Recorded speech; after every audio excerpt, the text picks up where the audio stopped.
درود و ارادت. میخوام نقاط حساس کاربردی و ویژه دفاع شخصی رو در این ویدیو بهت آموزش بدم و بگم ضربه به هر کدومشون باعث چه اتفاقی میشه که وقتی توی شرایط اضطراری قرار گرفتی مناسب با اون شرایط از نقاط حساس مناسبش استفاده کنی. نقاط حساسی که در ادامه بهت آموزش میدم یادگیریشون برای تمامی افراد جامعه حیاتی و واجبه. پس تا انتهای آموزش با من همراه باش و نقاطی که یاد گرفتی رو به عزیزانت آموزش بده یا این آموزش رو براشون بفرست و اونا هم یاد بگیرن تا اگر خدایی نکرده توی شرایط اضطراری قرار گرفتن بتونن از این نقطه ها که حالا همیشه بهشون ضربه زد هم بهشون فشار آورد استفاده کنن و خودشون رو نجات بدن. خب خیلی سریع میریم سراغ آموزش. فقط اگر این محتوا برات مفید بود ممنون میشم که با لایک و نظر دادن از من حمایت کنید. خب نقاط حساس رو از قسمت سر، قسمت بالای بدن شروع میکنیم تا برسیم به قسمت پایین بدن یعنی پاها. اولین نقطه حساسی که میریم سراغش قسمت چشم‌ها هست. چشم‌ها رو نباید با ضربه مستقیم زد چون آسیب زیادی ایجاد میکنه. به خصوص شرایطی که ما توش قرار بگیریم و خیلی جدی نباشه. حالا یه زمانهایی هست طرف قصد جونتون رو داره، شما هم جثه ضعیفی دارید و در کل زورتون به مهاجم نمیرسه و مجبورید که این ضربه رو بزنید که بتونید از کار بندازیدش. مهاجم میخواد جون شما رو بگیره یا خانم هستید به شما میخواد دست درازی کنه، اینجا دیگه شما میتونید ضربه بزنید. ولی خب در کل با فشار آوردن به چشم‌ها شما میتونید مهاجم رو به هر سمتی که خواستید ببرید یا انقدر دردش میگیره که اگر شما رو گرفته باشه شما رو رها میکنه. پس به صورت ایمن اگر بخواید از این نقطه حساس استفاده کنید باید انگشتتون رو بذارید و فشار بدید. سعی کنید که به سمت بالای چشم فشار بدید. به این حالت بسیار دردناکه و اصلا نمیتونه تحمل کنه. توی هر حالتی که شما رو گرفته باشه دستتون به این نقطه برسه میتونید ازش استفاده کنید. نقطه حساس بعدی که میریم سراغش قسمت کناره فک هست. 2 الی 3 انگشت از ابتدای فک میریم داخل. ضربه به این قسمت حالا با مشت میتونه باشه، با اگر جسمی دستتون باشه میتونید ضربه بزنید. میتونه باعث بیهوش شدن مهاجم باشه اگر ضربه به درستی وارد بشه. اگر فک باز باشه و ما ضربه بزنیم ممکنه باعث دهان رو باز کن، باعث خورد شدن فک بشه. از این نقطه زمانی استفاده بکنید که میخواید کاملا مهاجم رو از کار بندازید. باز شدت درگیری در حدی هست که اگر یه آسیبی ببینه، آسیب شدیدی ببینه، ایرادی نداشته باشه، بحث جونتون باشه. حالا بحث اینطور زمینه‌ها باشه که دیگه مجبورید بزنید، وگرنه اون شما رو میزنه، وگرنه بهتون چاقو میزنه، بهتون آسیب میزنه. خب ضربه به این نقطه اگر با نرمی تیغه مشت وارد بشه امکان خورد شدن فک یه خورده کمتره و اون شوکی هم که ما میخوایم به مغز وارد میشه، به قسمت گیجگاهی وارد میشه. وقتی ضربه میزنیم به این طرف فک پیش این طرف فک حرکت میکنه و به عصب‌ها فشار میاره و باعث میشه کلا مهاجم به هم بریزه. پس به این حالت هم میتونید ضربه بزنید و از کار بندازیدش. خب میریم سراغ نقطه حساس بعد که باز روی فک، این بار قسمت جلو زیر لب. در ضربه به این نقطه احتمال شکستن فک کمتره، اما خب تأثیرش هم به نسبت ضربه از بغل کمتره. نقطه حساس بعدی ما بین لب بالا و بینی هست. این قسمت حتی فشار هم بدید به این شکل بسیار دردناکه. حالا ضربه هم بزنید باز خیلی دردناکه، اما ممکنه دندانهای جلویی خورد بشن. ضربه به این نقطه‌هایی که بهتون میگم اگر به صورتی باشه که شما توی درگیری از خودتون دفاع کرده باشید و بتونید اثباتش کنید، هیچ جرمی شاملتون نمیشه، هیچ دیگه‌ای هم نمیخواید بدید. این که من میگم مثلا توی شرایط اضطراری مثلا خیلی شدید فقط مثلا به چشم‌ها ضربه بزنید که براتون دردسر نشه، به خاطر اینه که میگم شاید نتونستید اثبات کنید که برای دفاع است، براتون دردسر نشه. ولی خب اگر بتونید اثبات کنید مشکلی نداره و دفاع مشروعه در مقابل کسی که میخواد به شما آسیب جدی بزنه. خب پس نقطه حساس بعدیمون هم شد اینجا. نقطه حساس بعدی بینیه. حالا بینی رو ما با فشار آوردن بهش میتونیم مهاجم رو کنترل کنیم. مثلا ما رو گرفته، همین که دست بذارید فشار بیارید باهاش میپیچه. به داخل فشار بدید، به طرفین فشار بدید با ما میپیچه. اگر هم ضربه بزنید که کاملا مهاجم رو از کار میندازه و خورد شدن بینی خیلی راحت اتفاق میفته. یک نقطه حساسی هست که بیشتر به صورت فشاری بهتر ازش استفاده بکنیم برای کنترل مهاجم. حالا دیگه اگر مجبور بودید، شرایط خیلی اضطراری بود، مثلا مهاجم چاقو داره، شما میخواید سریع تا چاقو رو نیاورده بالا که بخواد بزنه دستش رو حرکت بده تا همون پایینه برسید و بزنید از کار بندازیدش. اینجا دیگه عیبی نداره که بزنید، یعنی مناسبه که بزنید. شما دیگه اگر نزنید چاقو میخورید و کلا دفاع در مقابل چاقو هم خیلی سخته. یا حالا اینطور شرایطی مثل دفاع چاقو. خب میریم سراغ نقاط حساس بعدی. عصب سه‌قلو. عصب سه‌قلو از اینجا که میاد تقسیم میشه روی صورت. زیر چشم این قسمت هست، روی فک این قسمت ها هست، اینجاها کنار چشم هست. کلا بغل صورت هر جاشو ضربه بزنید حساسه. حالا این نقطه ها رو میتونید با تیغه مشتتون بزنید، میتونید با خود مشت بزنید. با تیغه مشت که بزنید چون یک قسمت نرمه آسیب کمتری ایجاد میکنه. شوک قوی داره ولی تخریب کمتری داره چون مثل سیکن ها محکم نیست. میتونید به این قسمت ها ضربه بزنید ولی خب ضربه به این روی عصب سه‌قلو به نسبت مثلا فک یا به قسمت چشم ها حساسیتش کمتره یا به نسبت بینی، ولی میتونه یه شوک خیلی عمیق بده برای زمانی مناسبی که شما میخواید یک ضربه بزنید، بعدش یک تکنیکی اجرا بکنید، بعدش مثلا گردنش رو بگیرید، بعدش حالا هر حرکت دیگه‌ای که میدونید با اون شرایط مناسبه رو انجام بدید. و ضربه به این قسمت‌ها میتونه دردناک باشه، شوک عمیق بده به مهاجم. خب جلوی گوش کنار شقیقه اینجا، یعنی وسط گوش از این سمت اینجا، ضربه بهش بسیار دردناکه. حتی با نوک انگشتم خودتون بزنید دردش رو میتونید احساس کنید اگر درست بزنید. حالا اینجا رو شما میتونید با تیغه مشت بزنید، میتونید با سیکن هم بزنید. هم اینجا عصب هست، هم غدد لنفاوی اینجا هست. کلا روی گردن این قسمت غدد لنفاوی داره، اینجا غدد لنفاوی هست و ضربه بهش بسیار دردناکه. ضربه به خود گوش هم بسیار دردناکه و میتونه کلا مهاجم رو از کار بندازه و زمینگیرش بکنه که حالا باز میتونید با تیغه مشت ضربه بزنید، با خود مشت هم ضربه بزنید. این نقاط اساسی که بهتون گفتم اگر ضربه مثلا با یک جسمی باشه که سنگین باشه میتونه آسیب جدی به مهاجم وارد کنه. بهتره با همون تیغه مشت بزنید در حدی که بیهوشش بکنه، بی‌تعادلش بکنه، کنترلش رو از دست بده و میتونید با تیغه خیلی ایمن‌تر بهش ضربه بزنید و ازش استفاده کنید. اینم توی یک شرایطی هستید که اگر نزنید میخورید استفاده بکنید و اگر نزنید آسیب میبینید. خب نقطه حساس بعدی کنارهای گردن. کلا کناره گردن حساسه، هر جاشو ضربه بزنید درد میگیره. کلا این گردن یه فیزیولوژی داره که این فیزیولوژیش جوریه که مقاومت بالایی نداره. کلا نه ضربه خورش میشه کرد آنچنان، نه آنچنان مقاوم میشه، پر از عصبه و مجرای تنفسی هست. بسیار بسیار حساسه، هر جاشو بزنید حساسه. اما خب حالا چند تا نکته من بهتون میگم. ببینید سنگوش زیر انحنای ابتدای فک اینجا بسیار دردناکه، هم عصب هست، هم به خاطر فیزیولوژی گردن، هم به خاطر شریان کاروتید. بسیار این نقطه حساسه که حالا میتونید با مشت ضربه بزنید، با تیغه دستتون میتونید ضربه بزنید، با تیغه مشت میتونید ضربه بزنید. قسمت جلوی گردن، قسمت سیبک، قسمت نای بسیار دردناک است. اگر به صورت مستقیم ضربه بزنید دو طرف مجرای تنفسی به هم میچسبه و ممکنه باعث مرگ بشه. برای این نقطه بهتره به صورت فشاری استفاده کنید.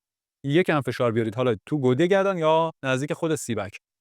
سری مهاجم به هم میریزه. پس از اینجا به صورت فشاری استفاده کنید یا نهایتا خواستید ضربه بزنید 1 الی 2 انگشتی به صورت کوتاه به این شکل. ببینید یه اینطوری.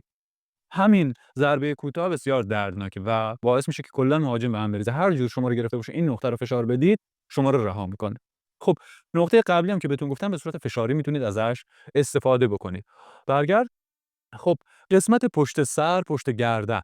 پشت گردن اگر ضربه بخوره باعث قطع نخاع شدن مهاجم میشه، باعث خورد شدن گردنش میشه. این رو فقط مثلا زمانی باید انجام داد که حالا یک خطر مرگ وجود داشته باشه. مثلا شما رسیدید میبینید یک نفر داره دوستتون رو به قصد کشت میزنه یا میخواد بکشتش، میخواید کاملا از کار بندازیدش. اگر این ضربه رو بزنید جرمی هم شاملتون نمیشه، دفاع مشروع دفاع کردید. اگر این کارو نمیکردید اون رو میکشت و مهاجم مثلا قویه، شما یه خورده جثتون ضعیف‌تره، میخواید یک نقطه‌ای رو بزنید که مطمئن بشید از کار میافته. به هر حال ارزشش رو داره. ضربه به این نقطه میتونه باعث گفتم که خورد شدن گردن و قطع نخاع شدن بشه یا کلا دیگه باعث مرگ. و حالا بهتره که پس گفتم توی شرایط خیلی اضطراری استفاده بشه. حالا میریم بالاتر. اینجا اگر پشت سر ضربه وارد بشه به قسمت مخچه ضربه وارد میشه و میتونه باعث مرگ مغزی شدن مهاجم بشه اگر ضربه شدید باشه.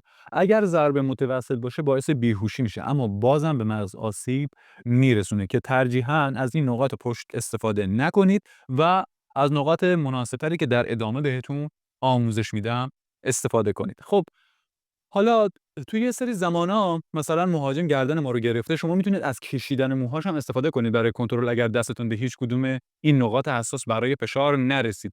این مثلا خیلی دردناک نیست به نسبت نقاط دیگه، ولی بعضی جاها میتونه کاربردی باشه. اون کشیدن مو چون باعث میشه سر بره، سر که بره کل بدن میره. سر مثل فرمون بدن میمونه. حالا گاهی هم میتونید 2 تا از این نقاط رو با هم بزنید. مثلا نقاط کنار گردن رو میتونید با هم بزنید برای اینکه کاربردی تر باشه، یا مثلا با یکی از دستاتون کنار گردن رو بزنید اون نقطه‌ای که گفتم و با یکی از دست‌ها کنار فک رو بزنید که کاربردی تر باشه و به خوبی مهاجم رو از کار بندازه.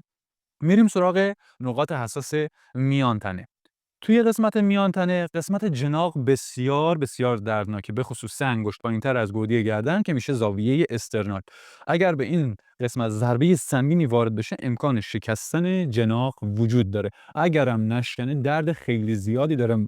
مثلا وقتی شما رو گرفته باشه یا میخواد با شما درگیر بشه یه ضربه به این قسمت بزنید، اینقدر دردناکه که ممکنه به احتمال زیاد از ادامه درگیری پرهیز کنه، ضعف کنه. این قسمت هیچ عضله‌ای نداره و ضربه به خوبی توی استخوان میشینه، توی استرنوم میشینه. خب قسمت وسط جناق سینه، دنده چهارم توی سمت چپ بدن مهاجم اینجا میشه.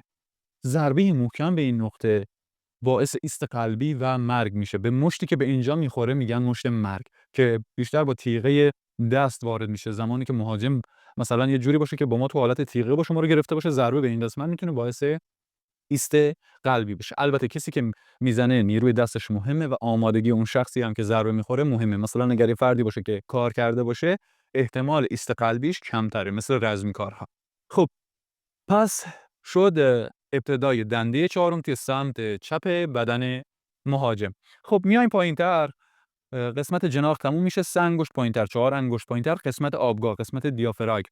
ضربه به این نقطه باعث میشه کلا نفس مهاجم قطع بشه. حالا با هر ضربه‌ای که شما بتونید توی اون شرایط اجرا کنید به این نقطه ضربه بزنید، کلا از کارش میندازه و نفسش قطع میشه. یک نقطه بسیار ایمنه و چند ساعت بعدم حالش خوب میشه. احتمال آسیب شدید هم هست، ولی اون در زمانی هست که مثلا شما خیلی قوی باشید و طرف هم خیلی ضعیف باشه. توی همچین شرایطی هم که شما وقتی می‌بینید طرف خیلی ضعیفه، فکر نمی‌کنم که اصلا دلیلی داشته باشید بخواید با نهایت قدرتتون بهش ضربه بزنید. خب پس اگر یک شخصی رو براتون ضعیف‌تر از خودتون بود، حالا اومده بود می‌خواد شما رو خفت کنه، بر دلیلی، حالا چون فکر می‌کنه که مثلا چاقو داره زورش به شما میرسه، شما از خواستید بهش ضربه بزنید، ضربه متوسط بزنید. خب پس شد قسمت دیافراگم. حالا از قسمت دیافراگم اگر یک کف دست بیایم به سمت راست بدن مهاجم، میشه قسمت کبد. ضربه به این قسمت مثل دکمه خاموشی بدن میمونه، ولی باید مشتتون سنگین بشینه توی این نقطه به این شکل. این ضربه هایی که الان دارم میزنم و توی کانال آموزش دادم. اگر آموزشش رو ندیدی برو آموزش 3 ضربه کاربردی بوکس رو مناسب دفاع شخصی که گذاشتم ببین که قشنگ بدونی باید چطوری ضربه بزنی که سنگین بخوره، کاربردی بخوره. حالا این سمت شد کبد. باید سعی کنی روی هلال دنده ها بزنی، جایی که دنده ها هلال میشن، زاویه دارن. اگر بریم توی سمت چپ بدن مهاجم، این سمت راستش بود، بریم توی سمت چپش یک کف دست میشه قسمت تاحال.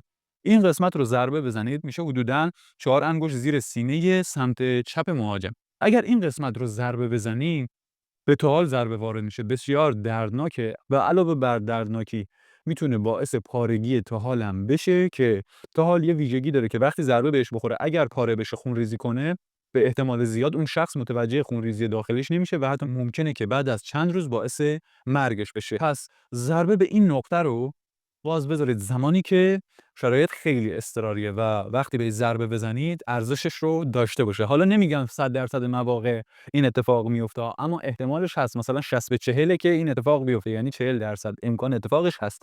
خب به خصوص اگر شما کار کرد مثلا رزمی کار باشی بخوای بزنی به آدم عادی که دیگه درصدش بیشتر هم میشه. خب از استخوان لگن یک کف دست بیاین بالا میشن دنده های آزاد. قسمت نرمی رو رد کنید. 2 تا دنده ابتدایی، دنده 11 و 12، این 2 تا دنده یک سرشون آزاده و وقتی ضربه بخوره از هر دو طرف میشینن توی اجزای داخلی و بسیار بسیار دردناکه و کلا حال مهاجم رو به هم میریزه و زمینگیرش میکنه و بسیار بسیار نقطه های خوبی هن برای دفاع شخصی، میتونید ازشون استفاده کنید. آبگاه، دنده های آزاد بسیار نقاط دردآوری هن، ولی خب یه خورده ایمن‌ترن به نسبت نقاط دیگه. خب حالا یه سری نقاط دیگه هم مثل جناح که گفتم خیلی خوبه و خیلی ایمنه. نقاط اساسی دیگه هم باز به صورت فشاری باشه، اونایی که گفتم بازم اونها هم خیلی خوبن، ولی این دوتا یه خورده برای دفاع شخصی که میخواید فقط یه خورده شوک بدید، یه درد بدید که از کار بیفته و بعدش هم سری حالش خوب بشه، این نقاط خوبن. البته همین دنده آزاد هم اگر ضربه خیلی سنگین باشه باز میتونه آسیب زیادی ایجاد بکنه. خب قسمت سینه و شکم رو کار کردیم، بهتون آموزششون دادم نقاط اساسش رو. حالا میریم سراغ دست‌ها. خب دست‌ها از قسمت سرشونه من شروع میکنم، جایی که بالای سینه وصل میشه به سرشونه. این قسمت اینجا شبکه بازویی وجود داره. ضربه به این نقطه میتونه باعث فلج شدن دست بشه، پر از عصب اینجا. اگر به درستی ضربه بزنید میتونه باعث فلج شدن دست بشه.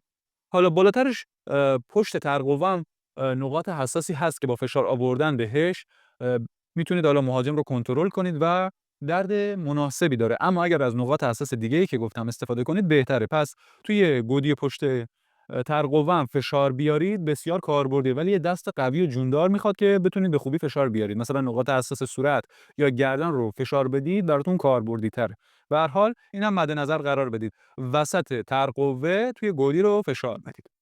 خب میریم سراغ دست‌ها. حالا دست‌ها رو به چند قسمت تقسیم می‌کنیم، داخل و خارج. قسمت داخلی مابین پشت بازو و جلو بازو، اینجا حدوداً 4 انگشت از آرنجمون میره داخل. ضربه به این نقطه بسیار دردناک، عصب مدیان و اولنار از اینجا رد میشه. ضربه بزنید دستش رو فلج میکنه. خودتون میتونید امتحان کنید، ضربه بزنید به این نقطه. ضربه توی آرنج هم بسیار دردناکه به خاطر حالت مفصل، به خاطر حالت عضله توی این قسمت، به خاطر عصب. ضربه بزنید بسیار دردناکه. بالای آرنج هم ضربه بزنید، با قسمت محکمی بزنید، با یک جسم محکمی بزنید، بسیار دردناکه. جایی که سرشونه تموم میشه برآمدگیش و وارد فاز بازو میشه، اینجا باز به خاطر فیزیولوژی و عصب دردناکه و میتونه نقطه کاربردی باشه برای زدن، ولی خب اولویت با این نقطه است که بهتون گفتم و زدن آرنج. خب نقطه حساس بعدی توی تیغه داخلی ساعد، اینجا حدوداً یک کف دست از مچ میایم پایینتر، جایی که عضله ساعد شروع به برآمده شدن میکنه میاد بالا. این نقطه رو ضربه بزنید، بسیار حساس، عصب اولنار هست. و حالا پشت دست هم عصب رادیال میاد که میاد از اینجا رد میشه. ببینید از مچ یک کمی بالاتر اینجا رو بزنید، بسیار دردناکه. وقتی دست شما رو گرفته باشه میتونه دستش رو باز کنه، دستش رو آزاد کنه. برای هر دو تا دست به همین شکله. توی انگشت‌ها اگر یک بند رو فشار بیارید از پشت ناخن، بسیار دردناکه و نمیتونه تحمل کنه. وقتی مثلا دست شما رو گرفته، انگشت شستش رو از روی ناخن ببینید فشار بدید تو، بسیار دردناکه. اینجوری نباشه که تو دامنه انگشت شستش فشار بدید اجازه بدید بره. ببینید باید به سمت خود شست فشار بدید و نمیتونه تحمل کنه. یا الان به صورت آروم من فشار آوردم نتونست تحمل بکنه. اگر محکم فشار داده بشه سریع شما رو رها میکنه. خب حالا بستگی به مهاجم هم داره. مثلا یه مهاجم که خیلی دست پری داره، دست بزرگی داره، بهتره که سریع تو با دست دیگرتون یه ضربه بزنید و شما رو رها بکنه، مثلا توی نقطه حساس مابین پشت بازو و جلو بازو. خب میریم سراغ نقاط حساس بعدی. خب اول نقاط حساس پشت بدنم توی قسمت میان تنه بهتون بگم. ببینید نخاع از وسط کمر رد میشه، به این قسمت ضربه نزنین بهتره. حالا اینجاها رو اگر ضربه بزنین، کنارهای بدن دنده‌ها هستن دردناکن. کلا قسمت پشت عصب زیاد داره، هر جاش رو ضربه بزنید دردناک هست. اما اگر میخواید یک نقطه‌ای رو بزنید کاربردی باشه، مهاجم بهش شوک وارد بشه، همون دنده 11 و 12، یک کف دست از استخوان لگن بالاتر، اینجا یکم میاید داخل از بغل بدن، اینجا رو با نرمی دستتون ضربه بزنید، یه شوک خیلی عمیق به بدن مهاجم وارد میکنه. الان من آروم میزنم، باز اذیت کننده است. اگر محکم بزنید دنده های شناور حرکت میکنن، بسیار دردآوره و اون شوکی که شما میخواید رو میده. یک ضربه میزنید، یه شوک بهش وارد شد، بعدش میتونید حرکت مثلا قفل یک شوک به مهاجم وارد میشه که بسیار دردناکه. وقتی به هم ریخت به خاطر ضربه، شما سری میتونید روش قفل آرنسی رو که مثلا توی قسمت‌های قبل بهتون آموزش دادم اجرا بکنید، یا حالا تکنیک‌های دیگه‌ای بزنید پشت زانوش بشینه و حالا باز از تکنیک‌های دیگه میتونید استفاده بکنید. خب پس برای پشت بدن توی قسمت میان تنه به همون نقطه ضربه بزنید، بسیار کاربردیه. میریم قسمت پاها. اولین قسمت، کاربردی ترین قسمت اندام تناسلی هست، قسمت کار. با ضربه به این نقطه میتونید باعث بشید مهاجم درد زیادی بهش وارد بشه. بسیار عصب‌های زیاد و حساسی توی این نقطه وجود داره که شما با ضربه بهش، چه از جلو چه زمانی که مثلا داره دوستتون رو میزنه از پشت بیاید بزنید به این شکل، بسیار بسیار دردناکه و میتونه کاملا یک فرد بسیار از شما درشتر، قوی‌تر رو زمینگیر بکنه، یا اگرم زمینگیرش نکنه انقدر دردش میگیره که شما بتونید ضربه کاربردی بعدتون رو بزنید. خب از ضربه به این نقطه مثلا توی شرایط اضطراری معمولی با 50% نیروتون بزنید، 60-70% نیروتون. اگر شرایط خیلی اضطراری بود با تمام حالا قدرتتون بزنید، شرایطی که ارزشش رو داشته باشه، طرف آسیب ببینه، آسیب شدید ببینه و از کار بیفته کاملا. خب میریم سراغ نقطه حساس بعدی. قسمت ران نقاط حساس مختلفی داره که میتونیم ازش استفاده کنیم. اولویتش ضربه به داخل ران هست. یک کف دست بالای زانو، عصب سافن اینجا، حالا علاوه بر عصب سافن عصب‌های دیگه‌ای هم هست، عصب‌های شاخه پوستی هست.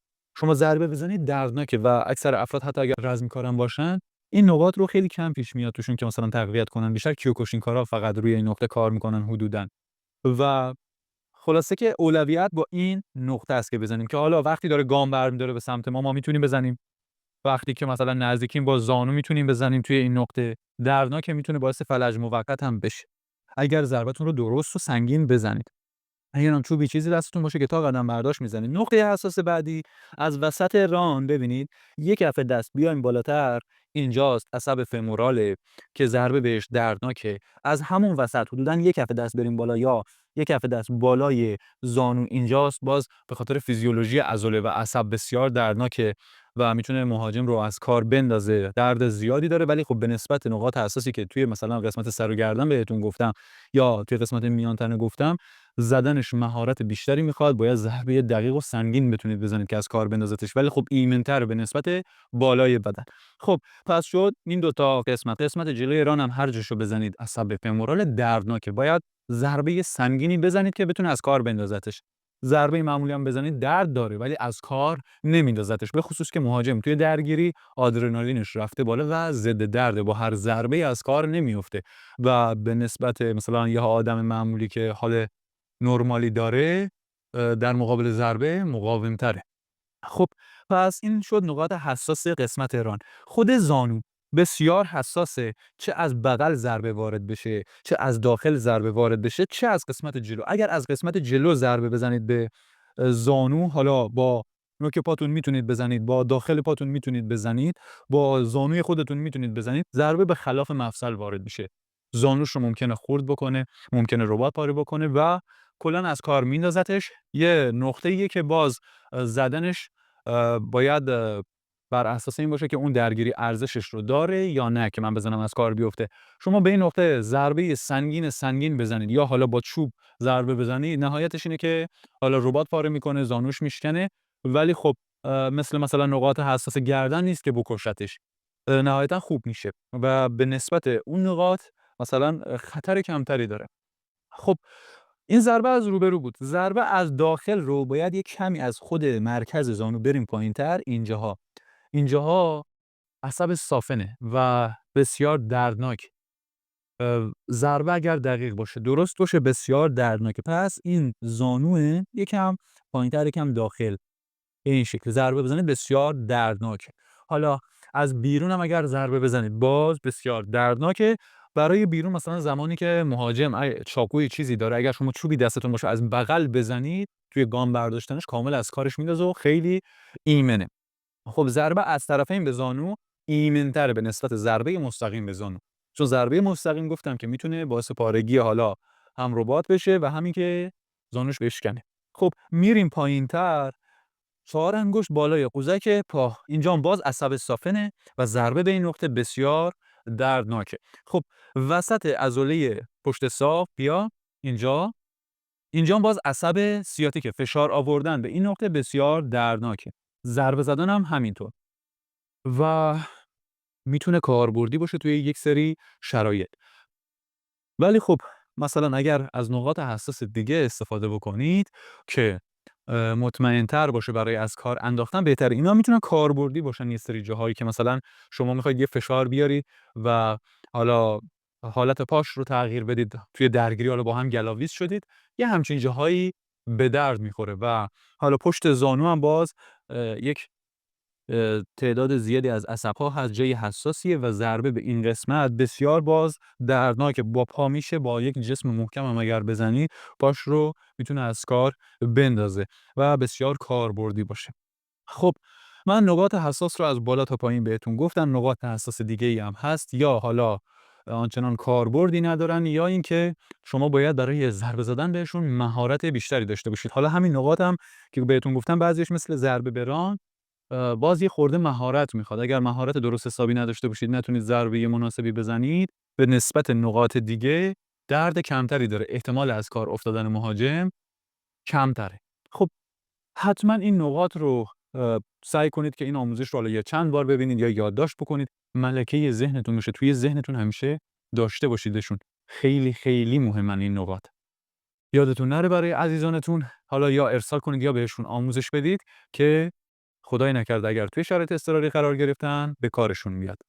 خب توی قسمت‌های قبل من یک سری ضربه‌ها رو، یک سری تکنیک‌ها رو، عملکردها رو توضیح دادم که یاد بگیرید چجوری به این نقطه‌ها ضربه بزنید، چجوری حالا عملکرد خوب توی درگیری داشته باشید، اصلا نذارید کار به یه جای بدی برسه و چه کارهایی میتونید حالا ایمن‌تر کنید اون درگیریتون رو و خلاصه اینطور آموزش‌ها. حتما اونها رو هم ببینید و سعی کنید دانش دفاع شخصی و رزمی خودتون رو بالا ببرید. اگر محتوا برات مفید بود، حمایت یادت نره. جاوید باش.